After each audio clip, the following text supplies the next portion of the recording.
Alam niyo ba yung kantang Lord, I need you now more than ever. Would you put my heart back together? pansin niyo bang iba yung tunog niya pagdating ng last chorus?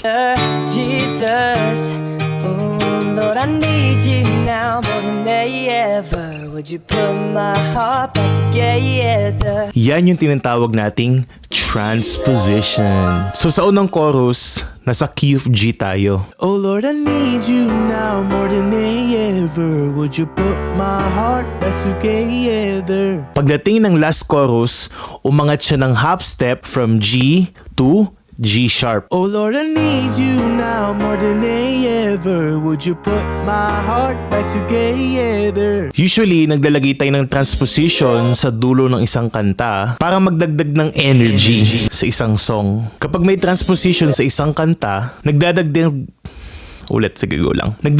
din to ng dynamics para hindi maging paulit-ulit or yung tinatawag nilang monotonous. Kaya kung gusto mo dagdagan ng energy at ang dynamics yung kanta mo, lagyan mo na ng transposition.